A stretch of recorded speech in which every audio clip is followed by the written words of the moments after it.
Coming up on the Get Lean, Eat Clean podcast. The closer you look at something, the tighter that muscle gets to shape the lens, to move the light, point of focus inside your eyeball. Mm-hmm. It's not designed to be super tight all the time.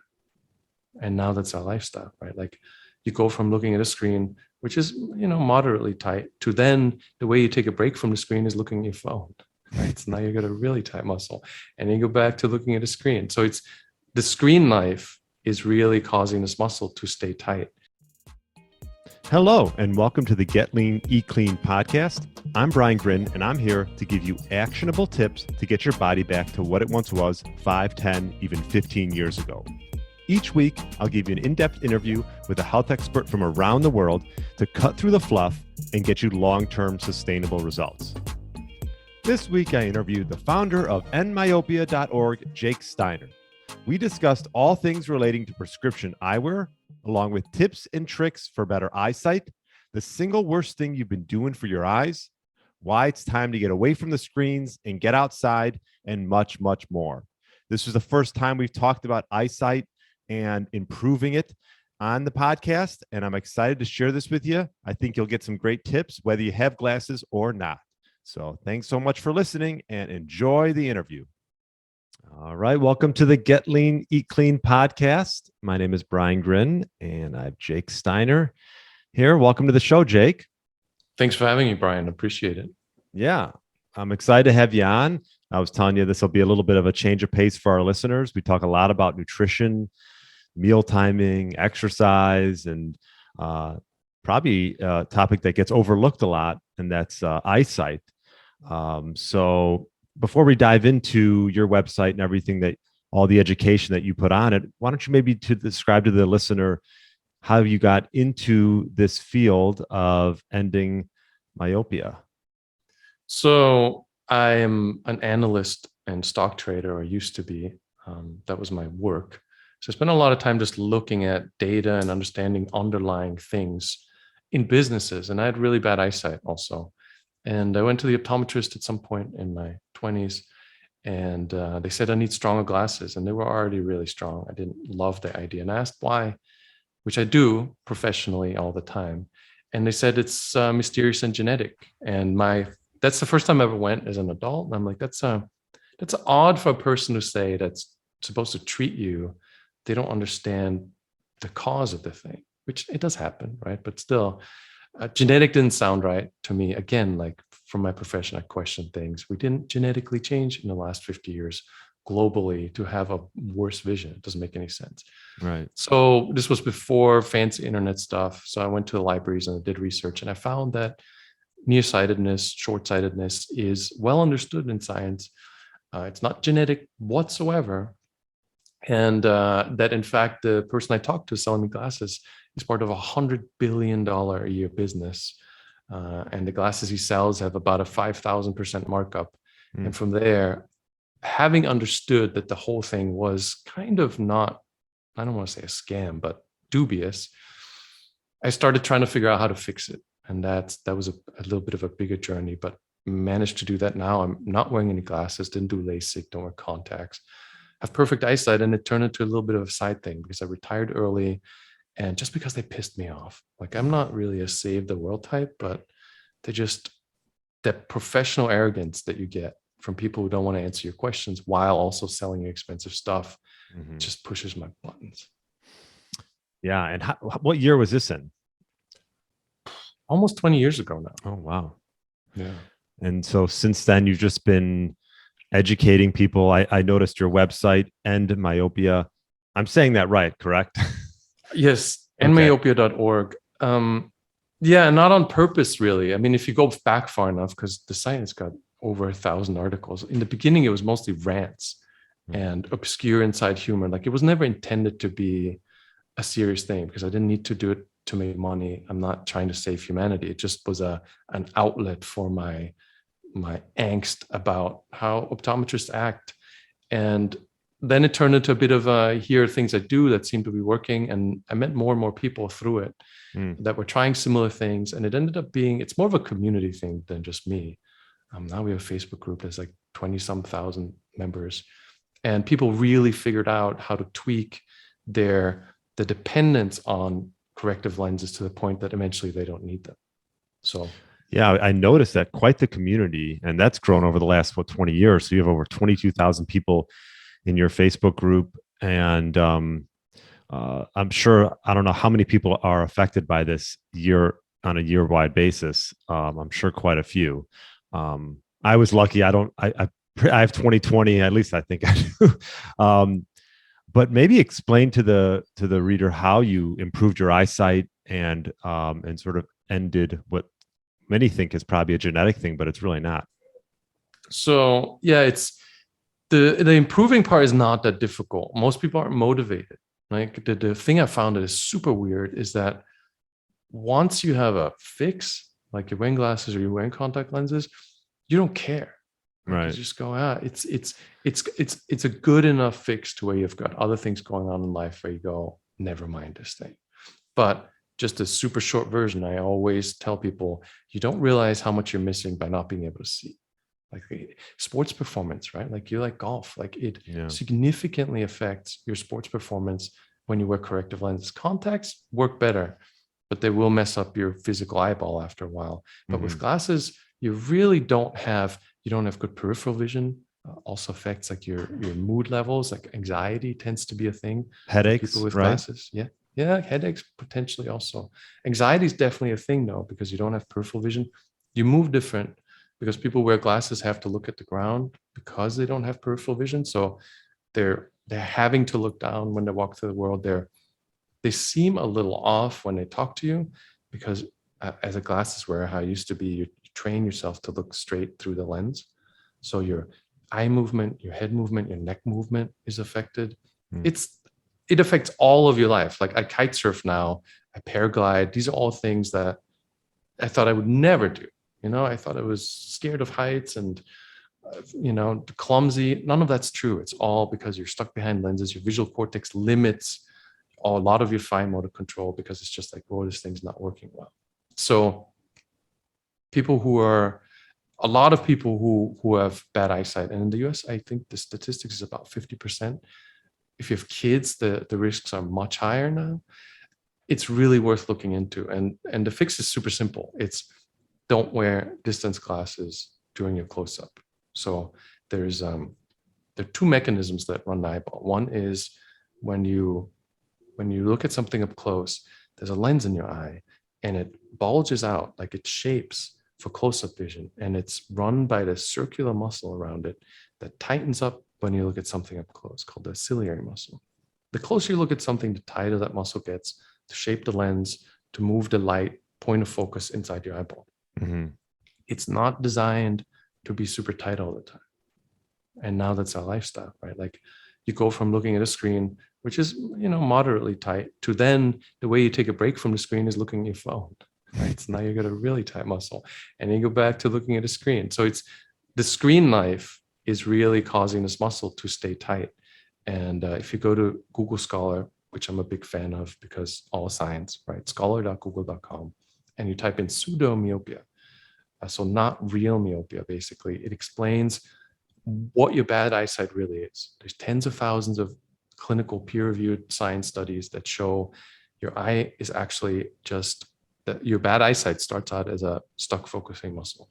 So the first time you went to the optometrist, and you're lucky, you didn't have to do this, but for a lot of people, the first time you went, you were misdiagnosed by saying it's a mysterious genetic condition. You had a stuck muscle. So the correct answer would have been for them to kick you out of there and be like, go outside and play more. And you would have been fine. But they sold you glasses for 5,000% markup. Those things cost $2 wholesale, the lenses. And then that becomes something called lens-induced myopia, also on Google Scholar, where your eyeball elongates because of the lens wear. I'm keeping this short, especially since you don't wear glasses. Basically, wearing the glasses activates a mechanism in the eye that adjusts its length. That works throughout your life just to keep the eyeball at the right shape because it's a fluid-filled ball.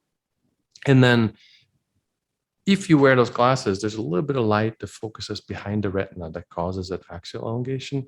You can reduce or eliminate a lot of that. Don't ever wear them when you use your computer.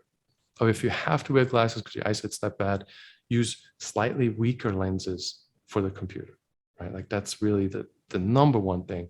And then the super short version, it's like getting in shape means you should go to the gym, is you wear slightly weaker glasses, and every 3 to 4 months, your eyesight is improved enough, adopted to the weaker glasses to where you can keep making that reduction.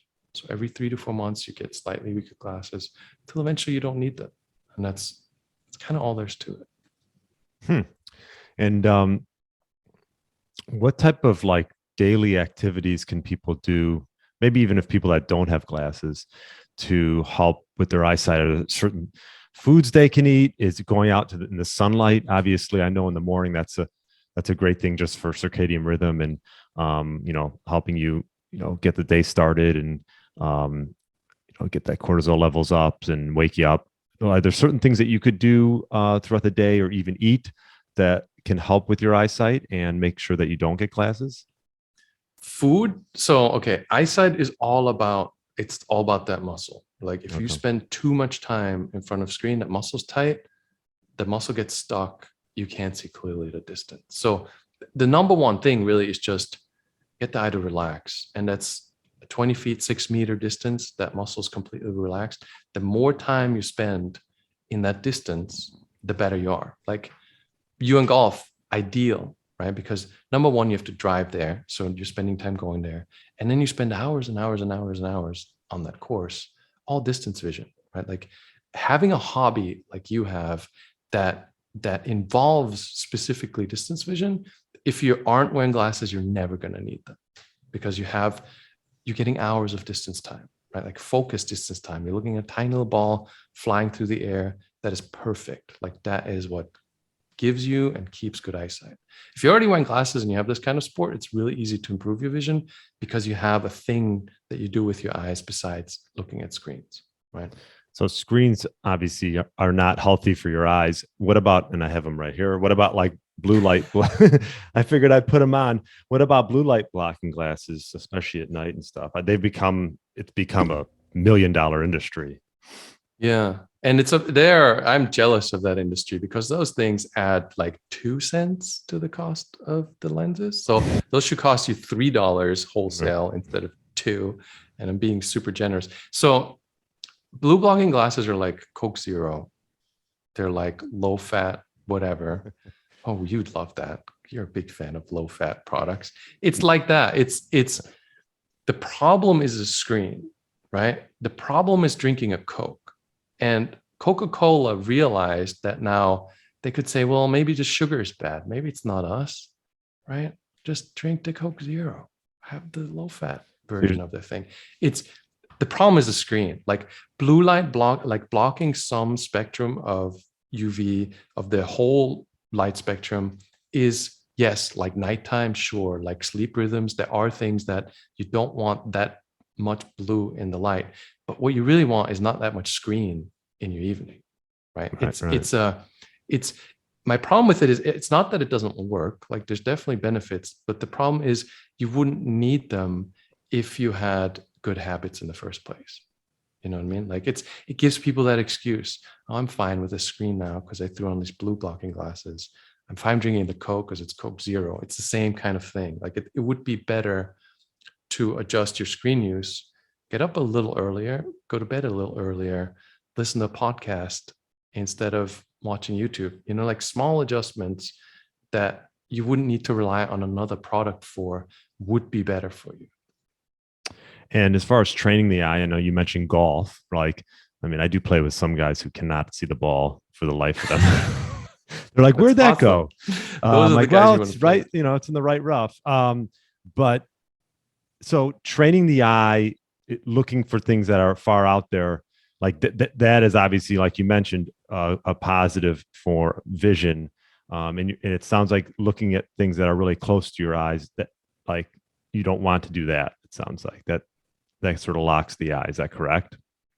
Eventually, the eye's not designed to do that for hours and hours and hours at a time every single day, right? Like a computer distance is much better than phone distance. The closer you get, the tighter that muscle gets.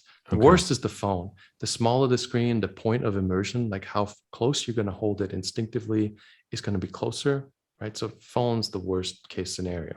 If you want to consume content, TV distance is ideal because you're getting really close to relaxed muscle. Computer distance, yeah, I mean, better.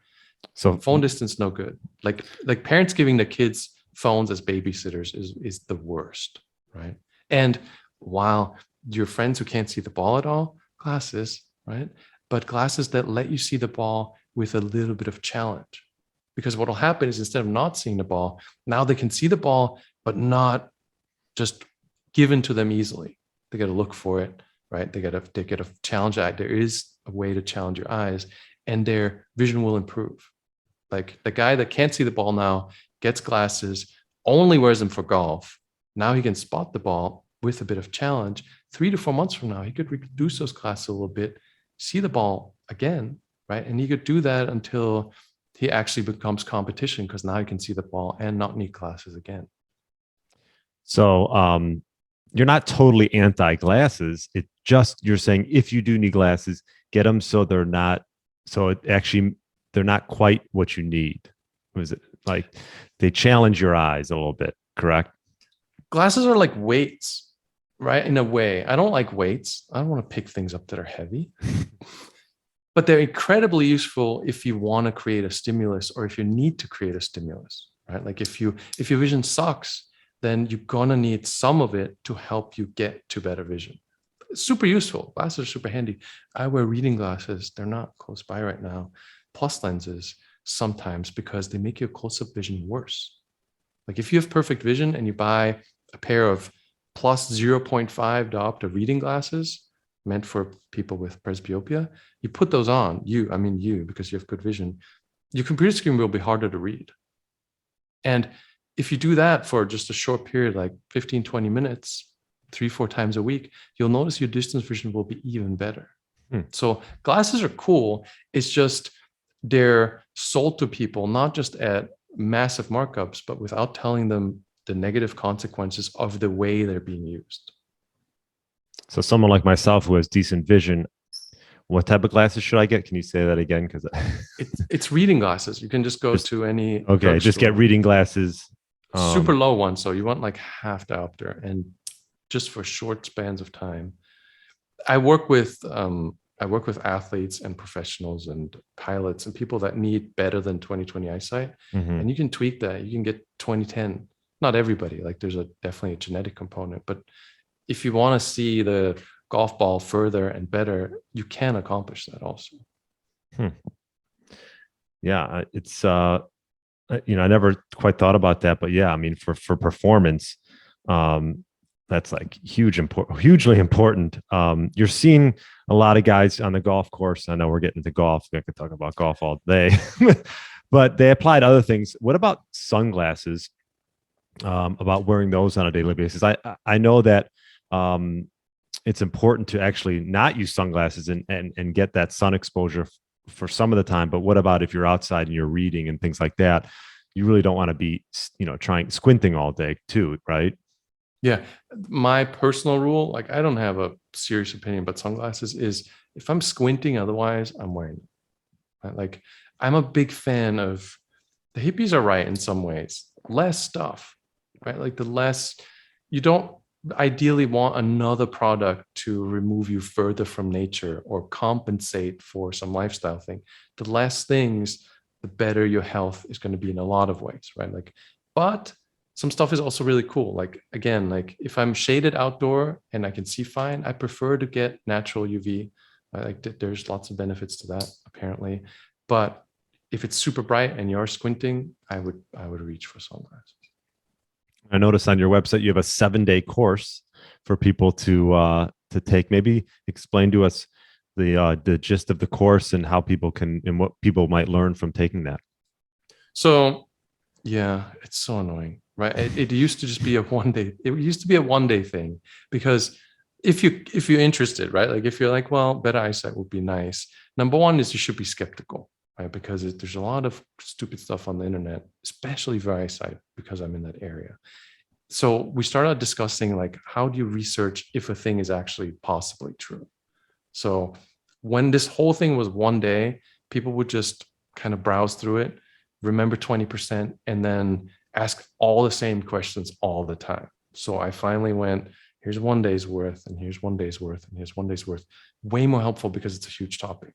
And super important, I believe, is don't believe people that give you, these are 5 easy steps to blah, because number one, there's always more to it. Number two is you want to understand what it is that you're getting into, so you're not wasting a bunch of time or spending money on things that you don't need. So it breaks it down. It starts with the science, and then super important, you don't realize how simple glasses are.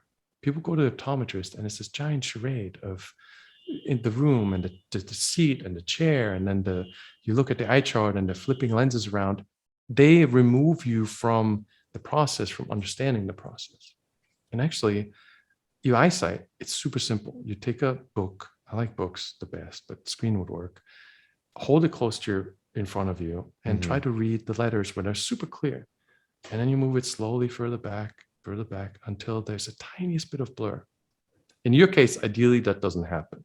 But if it does, take a measuring tape, side of your eye to the book, and that distance is your blur horizon when things get blurry. And if you take 100 divided by a distance, say it's 50 centimeters, right? 100 divided by 50 is 2. You would need 2 diopter glasses to have perfect vision. So all the stuff the optometrist does, that charade, you can replace with just that and get exactly the same results. Overcomplicated, in my opinion, because glasses cost $2. You can go buy them online if you know how to measure yourself. Part of that week-long thing is kind of walking you through all the bits to give you back the ability to do this by yourself. You have the book, you figured out the distance, 50 centimeters, you need 2 diopter glasses. Now you can go online and buy your own glasses. And you can have experiments that I recommend you start with close-up only, so you're not affecting your driving and you're recognizing people and your golf game. You just sit in front of the screen with lower power glasses, figuring out how that affects your clarity. And that basically turns into a bit of a week of just general education. And after that week, you don't have to buy anything from me. I have the website with 1,200 plus articles and 300 videos and a huge forum and a big Facebook group to help you figure all this stuff out. Love that. And what would you say, has the industry changed over the last 20 years that, you've been obviously doing a lot of research and a lot of behind the scenes work? Has it changed, or is it pretty much stayed the same? They're trying to make more money, right? Like myopia is going up, like more people are becoming short-sightedness. In Asian countries especially, study requirements are a lot more intense. There's a genetic factor possibly also involved. Over 90% of school-age children in Hong Kong and Singapore need glasses. So super profitable industry. I own stock in a bunch of lens manufacturing companies, done very well in that. There is some interest now in stopping the progression, which is super interesting. So you can buy contact lenses, for example, that have these defocus rings in them that do the same stuff I talk about, but patented and with a giant price tag. So now they're selling these things, especially for your kids, saying if you spend a couple grand, here are products that slow the myopia progression. There's also lenses that flatten your eyeball while you sleep, contact lenses, and temporarily give you better vision. So also help slow myopia progression. Again, these are things you're going to pay $2 grand a year for. Don't actually address the problem. Slow down the problems created by their normal treatments, right? At a much higher price tag, at a much higher profit, and don't stop the thing. But now they're kind of headed in that direction because the myopia problem they're creating is just unbelievable, right? Like it's affecting everybody in the world. And it's literally their treatment. So there's the thing of, how about we make our treatment less bad, but we charge a lot more money for it. So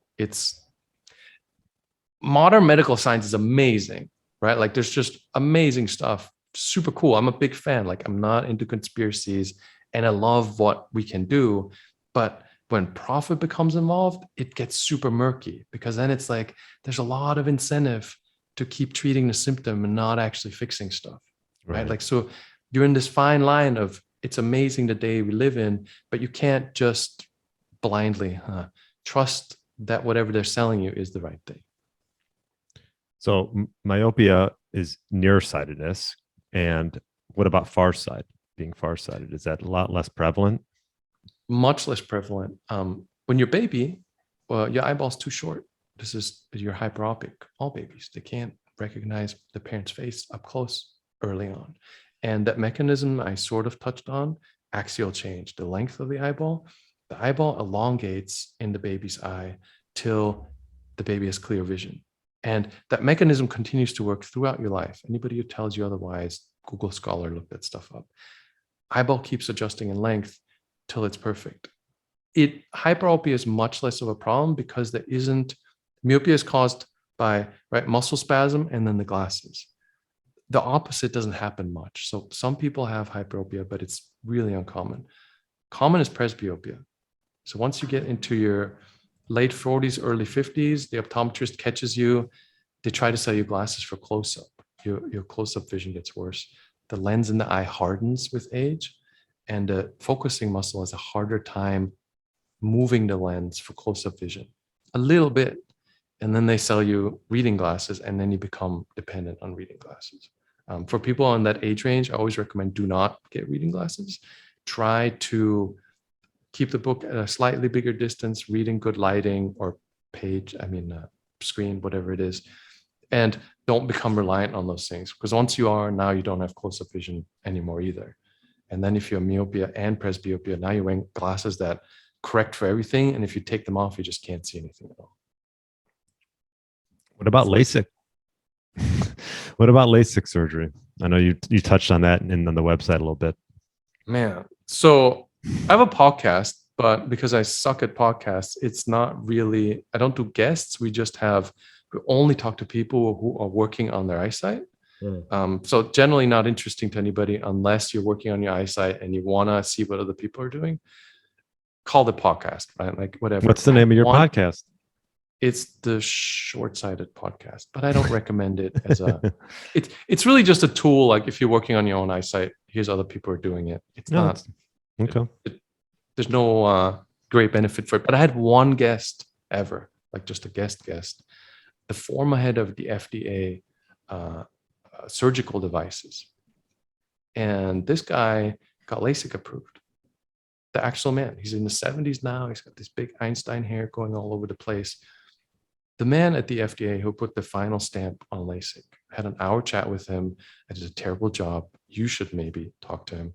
But he was amazing and shocking in all his revelations. Like the man got LASIK approved. Like, don't forget, like this is the guy at the FDA. He spent an hour talking about the suicides caused by LASIK, the fact that the FDA didn't have any criteria for medical consequences, none. He said literally the only requirement was that your eyeball wouldn't fall out.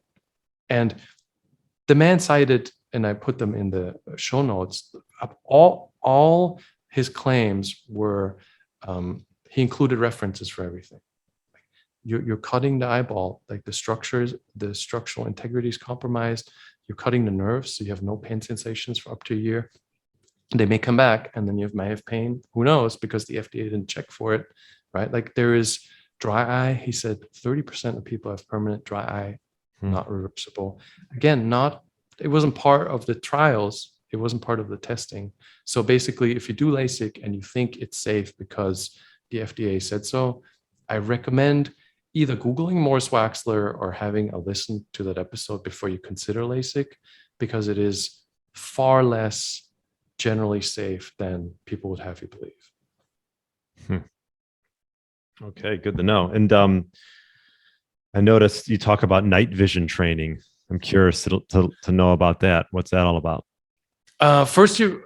So what happens is a different part of your eye is working more actively when you're in low light conditions. Also, your pupils are wide open, right? So you have less of depth of field. So any imperfection in your distance vision that you have during the day that may not be that noticeable becomes much more noticeable at night. So it's not a real focus, but anybody who's got not so great vision will notice that a lot more at night. So the way to deal with that really is to improve your vision overall, which is going to improve your night vision also. Gotcha. And So I know you mentioned a few things, tips and tricks. Anything else people should know for better eyesight on a day-to-day basis? Measuring. I super recommend that little thing I said with the book and the measuring tape. If you do that, you're gonna food, right? Like, because your audience is really into food. Insulin spikes cause bad eyesight while you're having an insulin spike. We have a forum. The forum is much bigger than a Facebook group, but people wore those implantable blood glucose monitor things. Mm-hmm. You know, that you put CGMs, on continuous glucose monitor. yeah. Yeah. People crazy. And they measured the eyesight while they were also looking at the blood glucose. And whenever you'd have a spike, your eyesight is worse. Yeah. So measuring eyesight is kind of neat if you're into this sort of stuff, just because you notice how much it varies with your food, with your sleep, with your stress level, with how much time you spent binging Netflix. And if you do that just casually and keep a little bit of a log and start seeing how much your eyesight varies, you start learning which of your habits are really not good for you. And then maybe make small adjustments. And I think it's a super fun way to assess the things in your life that you might be ignoring instead of having things that will be better for you, right? Like just the measuring and just keeping a log might encourage you to go, well, maybe I'll do something different, right? Like how you might step on a scale or look at your visceral fat and go, maybe it's time to eat different. It's a data point that reminds you that maybe some of the things you're letting yourself get away with aren't really in your benefit. Yeah, because I think most people are under an assumption that as they age, their eyes are going to get worse. And like you mentioned, if you do these little steps, daily steps, that perhaps as you get older, your eyesight could actually improve and you won't need, perhaps to do reading glasses or anything like that. Yeah. And there are lots of people that are the age thing, right? Like I'm almost 50 now, and I definitely don't need reading glasses or any kind of glasses. And that's anecdotal, but I deal with lots of people in their 50s, 60s, 70s. I think it's super fun. And some of the genuinely older people I deal with, I think, get a huge kick out of, imagine you're 80, right? And now you're working on improving your vision. Super cool to have this for once in your life, something's actually getting better. And we're not quite there yet, but you will get to that point where you're like, it's not falling apart, right? Like you're into a huge topic that prevents a lot of the falling apart. And I think if you let your eyesight deteriorate, it's psychologically a big impact on you imagining yourself as old or getting older. It's super avoidable. Yeah, I would assume that eyesight is somewhat tied to the overall health of the individual. I don't know what percentage of people who maybe are diabetic or pre-diabetic who perhaps have failing eyesight as well. Do you know anything behind that? Yeah, diabetes and myopia, very much linked. Science is super clear on that if you have diabetes, you also have myopia. Yeah. It's a system, right? Like the whole thing's tied together. The ophthalmology can do all kinds of interesting tests by just looking at the retina in your eye. The blood vessels in the retina of your eye are very telling of other health stuff too. So first and foremost, individuals should maybe test their eyesight by, like you mentioned, holding a book. Does it matter what side of you just hold it right in front of you, and then you just measure like in centimeters how far away it is until it starts to get blurry? Is that right? And then you divide that by 100. 100 divided by that is the diopters of your glasses. Super simple, and there's nothing more to it. I recommend eye checkups. I recommend an ophthalmologist who's an actual medical doctor if you want to do eye checkups. I am a big fan of that, but there's no need for the optometrist, and they get mad at me for saying that. But like anytime you're trying to get a medical test in a shopping mall, you should maybe go, yeah, maybe that's not the place for this, right? Like annual checkup at the ophthalmologist. But for eyesight, self-measuring is super handy. Like you said, I don't know if I'm 2020, buy one on Amazon or print one and find out. Buy an eye chart. Yeah. And just hang it up somewhere. Also, you might notice that, right? Like you hang it up somewhere handy in your house where you're reminded of it. Put a little piece of tape on the floor for the correct distance. And then once in a while, just stand in front of it after you had a Netflix binge. And then you go, whoa, that's not as good as it normally is. And then those little bits, it's just because you have data, right? Like now, because there's a big difference between going, this is probably not great for me, and your brain is like, yeah, we can get away with it. But then when you measure it and you're like, well, that's really not amazing, then you might do something different.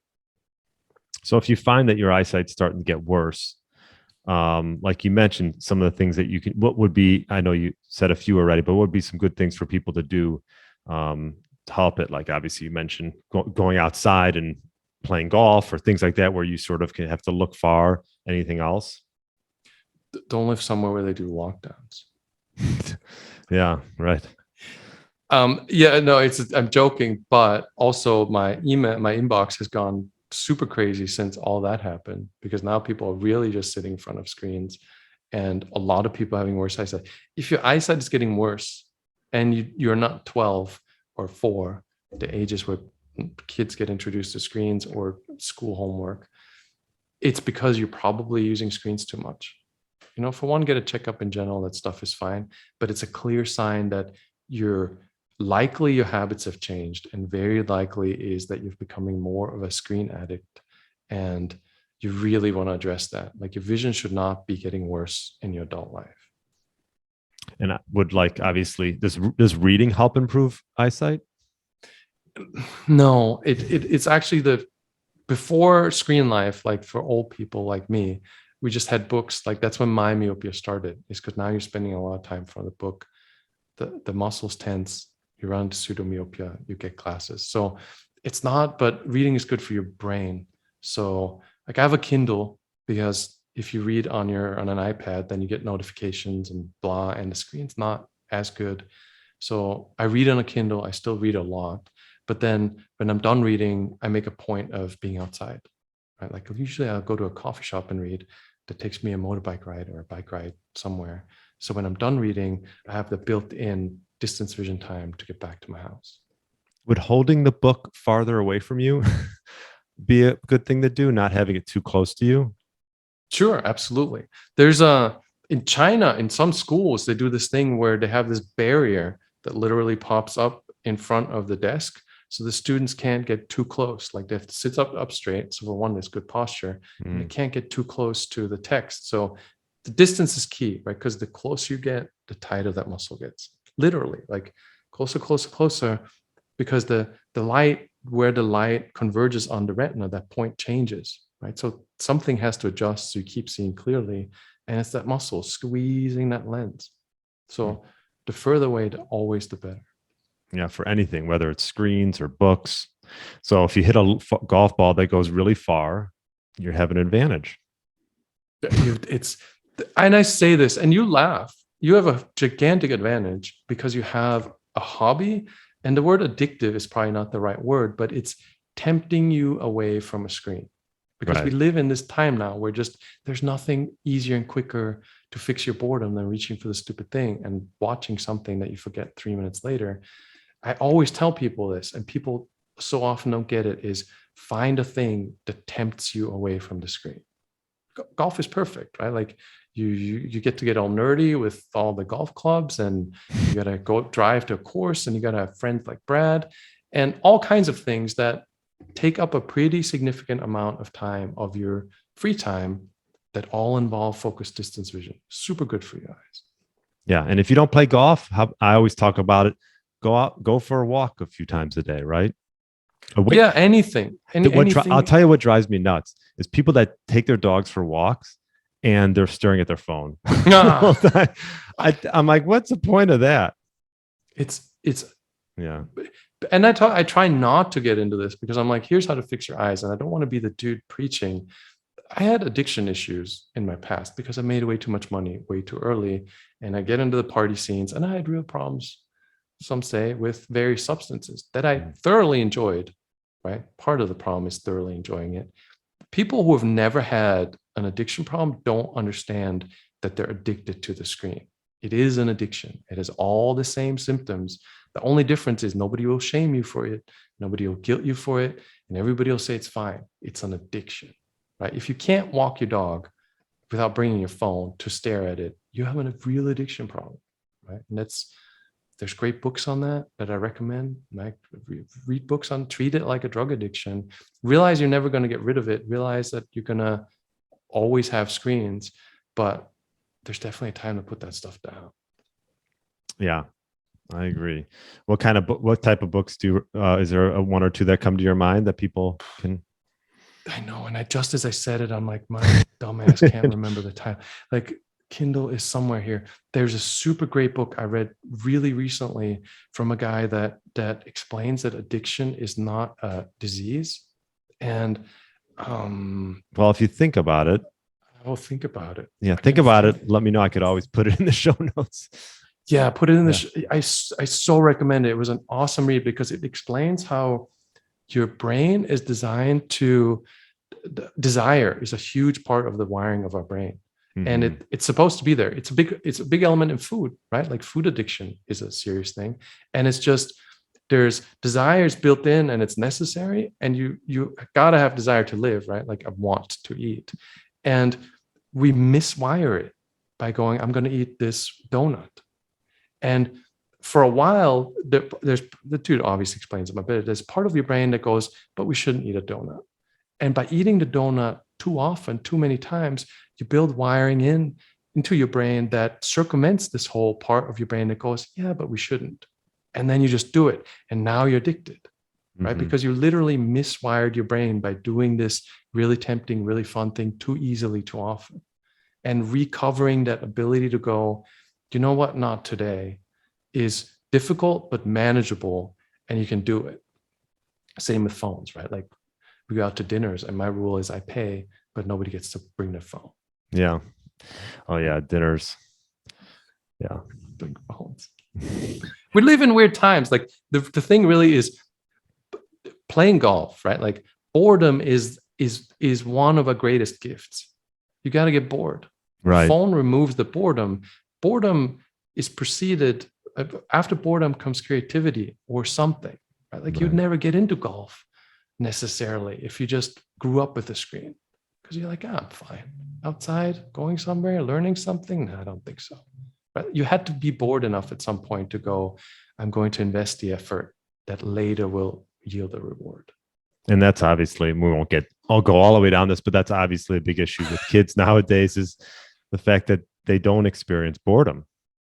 Yeah, I found the book, by the way, The Biology of Desire. Oh, I like that stuff. I'll take a look. Super, super, super, super worth reading. Biology of Desire. I'm always into that stuff. Well, Jake, this was definitely a different topic for my audience and something that I truly do appreciate. Where's the best place for, people to find you? EndMyopia.org. It's a terrible destination. Pre-warning, there's a lot of inside human jokes. Since I'm not trying to make money or be famous, it's just because I like doing it. But it's a good starting point anyway. And it's a entry point to a pretty big community. Lots of people doing it, lots of science, lots of ways to go about it. Once you get past I make a lot of terrible jokes. I've watched some of your YouTube videos. I've seen some of your terrible jokes. So, but you have a whole community of followers and people. So obviously this is a relevant topic for a lot of people. So, do you offer like coaching, it sounds like, for athletes and people like that, or? Not really. So there are courses that are available sometimes. They're nice because they're structured and they offer support and stuff, but I don't do a lot of them just because I'm a little bit spoiled by my lifestyle in general. Freeway works great though. Yeah, I'd recommend that. What's that? Free? The Freeway. Just using the free resources are awesome. Yeah, tons of free resources on EndMyopia.org. All right, Jake, all the way from Thailand. Thank you so much for coming on the podcast. Thanks for having me. Appreciate it. Hey, Get Lean, Eat Clean Nation. Are you a man between the ages of 40 and 60 years old, looking to lose inches around your waist, have significantly more energy throughout the day, and gain muscle, all while minimizing the risk of injuries? Well, I'm looking for 3 to 5 people to work one-on-one with in my Fat Burner Blueprint Signature Program, which I've developed by utilizing my 15 years experience in the health and fitness space. This program is designed specifically for those committed to making serious progress towards our health goals over the next 6 months. We will focus on sleep, stress, nutrition, meal timing, and building lean muscle. If this sounds like a fit for you, email me at brian@briangrin.com with the subject line Blueprint. That's brian@briangrin.com with the subject line Blueprint. Thanks for listening to the Get Lean, Eat Clean podcast. I understand there are millions of other podcasts out there, and you've chosen to listen to mine, and I appreciate that. Check out the show notes at briangrin.com for everything that was mentioned in this episode. Feel free to subscribe to the podcast and share it with a friend or family member that's looking to get their body back to what it once was. Thanks again, and have a great day.